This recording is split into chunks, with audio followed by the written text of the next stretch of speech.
오늘은 시간 속에서 영원을 살다. 시간 속에서 영원을 살다라는 제목으로 우리 하나님 말씀 함께 나누도록 하겠습니다. 사도 바울은 어디를 가든지 심플한 삶을 살았고 또 사람들을 쉽게 만났고 하는 일도 간단했습니다. 복잡하게 무슨 선교 기관을 설립하거나 선교관을 짓거나 하는 일들을 하지 않고 심플하게 빨리빨리 복음을 전하고 다음 나라로 다음 지역으로 떠날 수 있는 아주 단순한 인생을 산 것입니다. 두로에서 일주일간 보낸 바울은 두로의 제자들과 작별을 하고 돌레마이에 들렀다가 가이사랴에 도착을 하게 됐는데, 이 가이사랴에서 초대교회 7 집사 중에 한 사람이었던 빌립을 만나게 됐습니다. 그리고 빌립 집사를 만나서 그의 집에 머물게 됐는데, 스데반의 핍박 사건이 있은 후에 빌립이 예루살렘을 떠나서 사마리아에 가서 복음을 전했는데, 그 복음을 전했던 그 스데반 사건 이후에 이미 20년의 시간이 지난 시점이 오늘 우리가 읽은 이 본문의 시점입니다. 그러니까 20년이 지난 후에 바울과 빌립이 다시 만나게 된 것인데, 그 사이에 어떤 일이 있었는가? 바울은 3번에 걸친 전도 여행을 다녀온 상태였습니다. 그동안 수많은 사고들을 겪으면서 바울은 이미 파워풀한 하나님의 사도로 변해져 있었다 하는 것입니다. 이들이 20년 만에 만나서 무슨 말을 했는지 성경은 정확하게 말하고 있지 않지만, 아마도 이 둘은 밤이 새도록 그동안 있었던 그 간증을 하면서 주님이 얼마나 놀라운 일을 행하셨는가, 얼마나 많은 일이 있었는가 하는 것을 말하면서 시간 가는 줄 몰랐을 것입니다.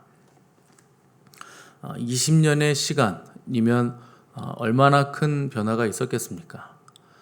그동안에 바울은 정말 사도답게 변했고, 빌립도 빌립 나름대로 전도자의 직분을 잘 감당하면서 하나님의 사람으로 변화가 됐을 것입니다. 하나님은 시간을 통해서 일을 하십니다. 우리 생각에는 뭔가 갑자기 뭐가 확 일어나서 될 것 같겠지만 그렇지 않고, 오랫동안 하나님은 시간을 들여서 우리를 빚어가시고 다뤄가시면서 시간을 통해서 만들어 가시는 것입니다. 그러니까 지금 시간이 그냥 가고 있는 것이 아니라 우리에게 어떤 일이 일어나고 있다 하는 것입니다. 처음에는 다 고만고만하게 시작을 합니다. 그런데 시간이 지나면 엄청난 차이가 벌어지게 돼 있습니다. 시간이 지나면서 서로의 방향성이 다 다르기 때문에 그 방향으로 시간이 계속 지나다 보면 어떤 일이 반드시 일어나고 많은 차이를 만들어낸다 하는 것입니다. 나이가 들어갈수록 괜찮아지는 사람이 있습니다. 하나님께서 그렇게 일을 하신 것입니다. 근사해지고 믿음의 사람다워지고 누구도 그 사람을 볼 때 존경할 수 있는 사람이 되는 사람이 있습니다. 누군가 존경을 받는다면 존경을 받는 이유가 반드시 있습니다. 사람들이 어떤 사람을 존경한다면 그 사람은 말과 행실이 같기 때문에 존경을 받는 것입니다. 말과 행실이 다른 사람은 절대 사람들의 존경을 받을 수가 없습니다. 반면에 또 나이가 들수록 악해지는 사람도 있습니다. 저 정도면 저런 건 그냥 용서할 줄 알고 포용할 줄 알고 포기할 줄 알아야 되는데, 자기 것을 채우기 위해서 욕심을 부리고 자기 자존심을 세우기 위해서 남의 자존심을 뭉개는 사람들이 나이가 많이 들었는데도 여전히 그런 사람들이 있다 하는 것입니다. 저와 여러분은 시간이 갈수록 하나님 보시기에 아름다운 사람들이 되시기를 간절히 바랍니다. 이 구절을 보시면 빌립의 집에 딸이 4명이 있었는데 4명 모두 시집을 가지 않았고 4명 모두 예언의 은사가 있었던 딸들이었습니다. 그러다 보니까 빌립의 집에는 많은 또 예언가들이 방문을 하고 영적인 사람들이 방문을 했었는데, 바울이 빌립의 집에 머물고 있을 때 아가보라는 선지자가 빌립의 집을 방문하게 됐습니다. 이 사도행전 11장을 보시면 아가보가 우리에게 한번 소개를 한 적이 있는데, 그때 아가보가 글라우디오 황제 때 기근이 발생할 것이다 하는 것들을 예언해서 실제로 기근이 발생한 적이 있었습니다. 그러니까 이 아가보의 예언은 당시에는 굉장히 공신력 있는 예언이고 그런 예언가였다 하는 것입니다. 11절을 보시면 아가보 선지자가 예언한 내용이 나오는데, 바울의 띠를 가져다가 자기 수족을 잡아매고 유대인들이 이 띠의 임자를 결박하고 이방인의 손에 넘겨줄 것이다 하는 예언을 아가보가 내놨습니다. 그러니까 결국 아가보의 입을 통해서도 성령님께서 바울이 예루살렘에 가면 환난과 결박이 기다리고 있다 하는 예언을 하게 하신 것입니다. 오는 내내 과정 중에 예언자들이 있을 때마다 바울은 똑같은 예언을 들어왔습니다. 그때마다 바울은 주 예수께 받은 사명, 곧 하나님의 은혜의 복음을 증언하는 일을 마치려 하면은 나의 생명조차 조금도 귀한 것으로 여기지 아니하노라. 이렇게 대답을 했습니다. 인간적인 생각으로는 결박과 환난이 있는 예루살렘으로 가지 않는 것이 좋겠다 하는 생각이 들었을 것이지만 여러분, 이 예언들이 나올 때마다 우리가 사도행전 9절을 잘 살펴보시면 성령님은 고난과 환난과 결박이 기다리는 것까지만 말씀하셨지 예루살렘으로 가지 마라 하는 말씀을 하신 적은 없습니다. 단 한 번도 없습니다. 그런데 사람들이 자의적으로 성령님의 이 예언을 해석해서 그거 우리가 생각하기엔 나쁜 거네 이렇게 판단하고 가지 않는 게 좋겠다고 자꾸만 바울에게 말을 한 것입니다.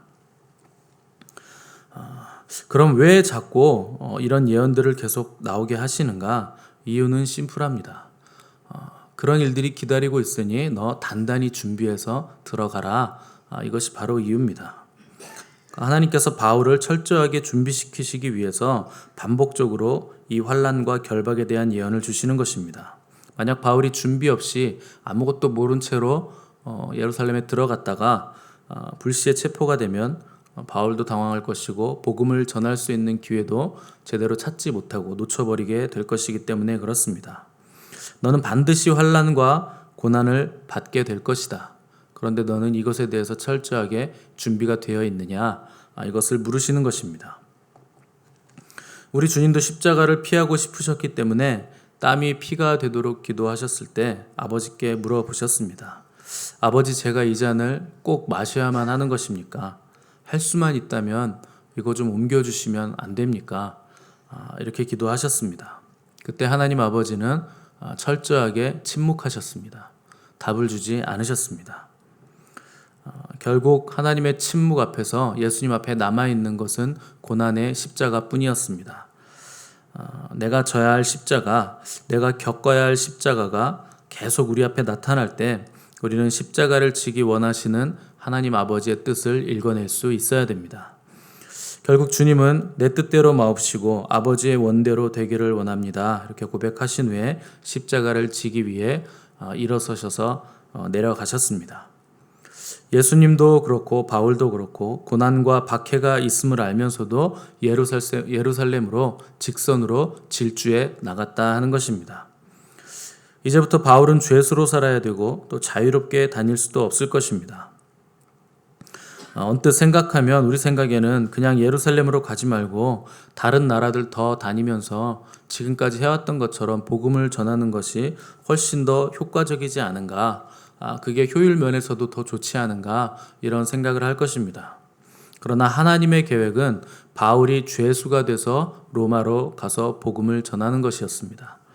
그가 반드시 죄수가 되어 로마의 복음을 전파해야 된다 하는 것이 하나님의 뜻인 것을 바울은 정확하게 알고 있었기 때문에 스스로 모든 것들을 내려놓고 직선으로 하나님의 뜻 가운데로 돌파해 나간 것입니다.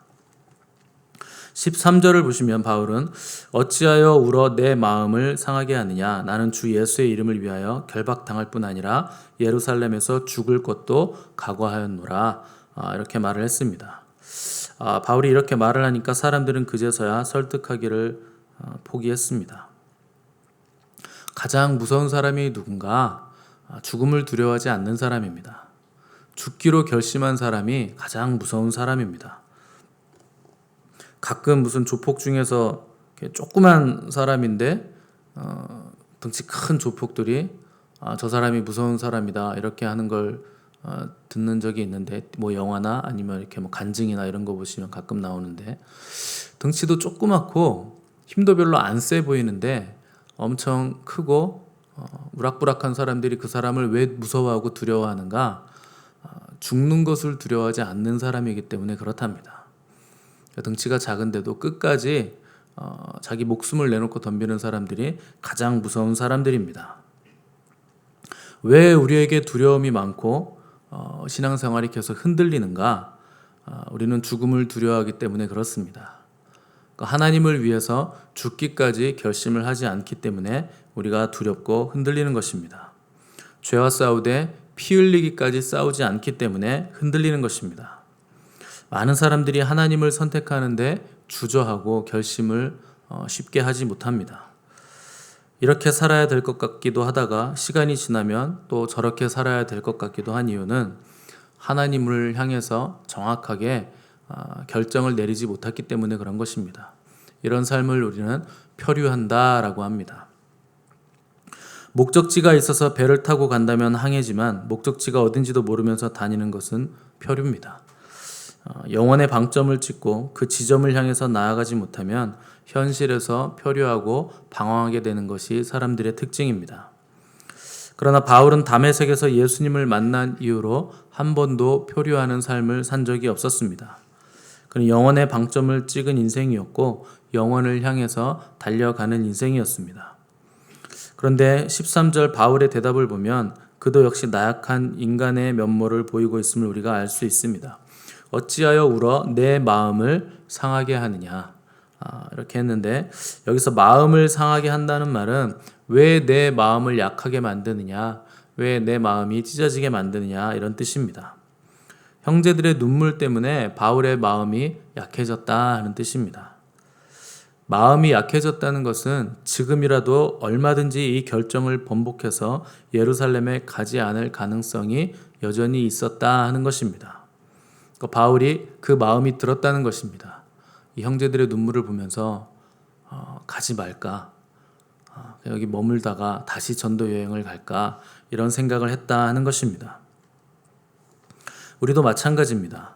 우리는 하나님의 뜻대로 살 수도 있고 편한 환경에 머물면서 그대로 살 자유가 우리에게 남아 있습니다. 똑같이 신앙생활하는데 왜 어떤 사람은 오지로 가서 선교사가 돼서 복음을 전하고 어떤 사람은 좋은 직장, 좋은 환경에 그대로 있으면서 주일에 교회 왔다 갔다 하는 것으로 충분하다고 여기는가? 모두가 예수님을 구주로 영접하고 믿는 사람들이지만 모두가 다 하나님을 사랑하는 그 사랑이 똑같은 것은 결코 아니기 때문에 그렇습니다. 모두가 다 하나님의 자녀들이지만 모두가 하나님과 우리 구주 예수 그리스도를 아는 지식이 똑같은 것은 아니기 때문에 그렇습니다. 어떤 사람은 예수님에 관한 껍데기 지식만 아는 사람들이 있고 어떤 사람은 남이 하는 예수님에 관한 지식들만 주워들어서 아는 사람도 있고 어떤 사람은 십자가의 예수님까지만 알고 부활은 알지 못하는 사람도 있습니다. 어떤 사람은 자기는 하나님을 안다고 생각하지만 실상 아무것도 모르는 채로 그냥 신앙생활 한다고 왔다 갔다 하는 사람들도 있습니다. 이 히브리적 개념에서 안다 하는 것은 부부가 서로를 평생 살면서 깊이 알고 체험한다 하는 뜻입니다. 그것이 성경이 말하는 안다 개념입니다. 예수님을 우리가 안다면 부부가 서로를 체험해서 알듯이 알아야 그것이 정말 예수님을 아는 것입니다.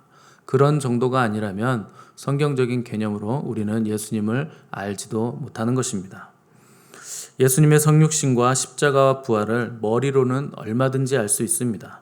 그러나 체험적으로, 경험적으로 안다 하는 것은 나의 삶에서 그분의 능력이 나타난다 하는 뜻입니다.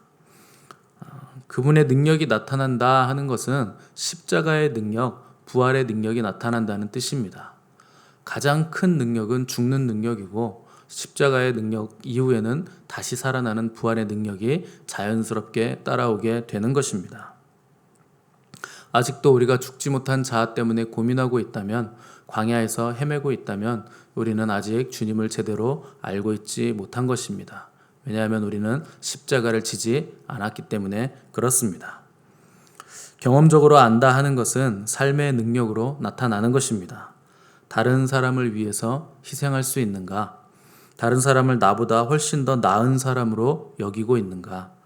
정말 십자가와 부활의 능력이 삶에서 실제가 되어 나타나서 내가 손해보고 가장 낮은 자리로 가서 사람들을 섬기고 있는가? 이것이 예수 그리스도의 십자가와 부활의 능력을 아는 사람들의 삶의 모습이라 하는 것입니다. 아는 것과 사는 것은 완전히 다른 문제입니다. 완전히 별개의 문제입니다. 14절을 보시면 바울의 뜻이 너무나 확고한 것을 알고 사람들은 더 이상 권하지 않았고 주님의 뜻대로 이 일이 이루어질 것을 기도하면서 이 사안에 대해서 더 이상 왈가왈부하지 않고 종지부를 찍게 됩니다. 바울은 이제 예루살렘으로 들어갈 것입니다. 그런데 바울은 억지로 가는 것이 아니라 자유롭고 가벼운 발걸음으로 예루살렘을 향해 나갈 것입니다. 우리 같으면 고민이 많았을 겁니다. 체포를 당하면 어떡하나, 고문을 당하면 어떡하나, 많이 아프겠지, 많이 힘들겠지. 교회들과 제자들은 또 어떻게 해야 되나, 저들을 내가 위해서 사역을 해야 되는데. 근데 바울은 이런 걱정과 근심을 하지 않고 가벼운 발걸음으로 자유롭게 예루살렘으로 들어갔습니다. 왜 그럴 수 있었는가? 20년 동안의 전도 여행을 통해서 어떤 상황과 환경에서도 영광 안에 거하는 일체의 비결을 바울은 이미 배웠기 때문에 그런 것입니다. 20년의 시간 속에서 하나님은 바울의 삶에서 어떤 일을 행하셨습니다. 무엇을 행하셨는가? 시간 속에 갇힌 인간 바울이 영원을 사는 법을 배우게 됐다 하는 것입니다. 영원을 사는 사람은 쫓기는 인생을 살지 않고 주도하는 삶을 살고 자유롭게 선택하는 삶을 살 수 있는 것입니다. 영원을 산다는 것은 하나님을 신뢰한다 하는 뜻입니다. 보이는 하나님을 신뢰하지 않는다면, 보이지 않는 하나님을 신뢰하지 않는다면 사람들은 반사적으로 보이는 것에 매몰될 수밖에 없습니다. 세상적으로 보면 모든 것을 가졌는데 아무 열매도 없는 삶을 사는 사람도 있고, 또 바울처럼 죄수의 삶을 살지만 영원한 삶을 사는 사람도 있는 것입니다. 영원을 사는 사람들의 특징은 눈앞의 일들에 흥분하지 않고 또 가볍게 반응하지 않는다 하는 것입니다. 왜냐하면 그의 눈이 영원에 고정되어 있기 때문에 그런 것입니다. 15절 보시면 며칠이 지난 후에 바울이 여장을 꾸려서 예루살렘으로 올라갔다 이렇게 기록을 했는데, 여장을 꾸리긴 꾸렸을 것이지만 아마 많은 짐을 챙기지는 않았을 것입니다. 아주 꼭 필요한 것만 단촐하게 짐을 꾸려서 바울은 예루살렘을 향해서 갔을 것입니다. 설사 목숨을 잃는다 하더라도 바울의 입장에서는 예수님과 함께 있는 것이 이 땅에서 오래도록 부귀영화를 누리는 것보다 더 기쁨이었고 더 바라는 바였기 때문에 바울은 단촐하게 여장을 꾸려서 기쁨으로 예루살렘으로 갈 수가 있었던 것입니다. 진정으로 자유로운 사람은 누군가? 내 자유를 하나님을 위해서 스스로 잃어버릴 수 있는 사람이 진정으로 자유로운 사람입니다. 가난할 수도 있고 이름 없이 빚도 없이 살 수도 있지만 하나님이 하라고 하시면 그 길을 걸어갈 수 있는 사람이 영원을 바라보는 자유로운 사람입니다. 할 수 없는 일이라면 하나님께서 명령하시지 않을 것입니다. 여러분들은 크게 걱정하지 않으셔도 됩니다. 하나님도 할 수 있는 사람한테 뭘 시키시는 거지 준비도 안 된 사람에게 뭘 시키시는 분은 아니십니다. 그러나 할 수 있는 사람에게는 하나님께서는 하라고 말씀을 하실 것입니다. 하나님께서 하라고 하실 때는 사람도 붙여주시고 재물도 붙여주시고 능력도 하나님께서 부어주십니다. 문제는 우리의 선택입니다. 영원을 바라보는 인생을 살 것인가, 현실에 매몰된 인생을 살 것인가. 저와 여러분은 하나님을 선택하는 사람들이 되시기를 간절히 바랍니다. 하나님을 선택하면 결코 후회가 없습니다. 경험상 그렇습니다. 여러분 하나님 선택해서 망하신 분 보셨습니까? 한 사람도 못 봤습니다. 하나님을 선택하시면 후회가 없고 영광에서 영광으로 이르는 삶을 살게 될 것입니다. 저 여러분이 이 영광의 삶을 누리시는 오늘 하루가 되시기를 간절히 바랍니다. 함께 기도하겠습니다.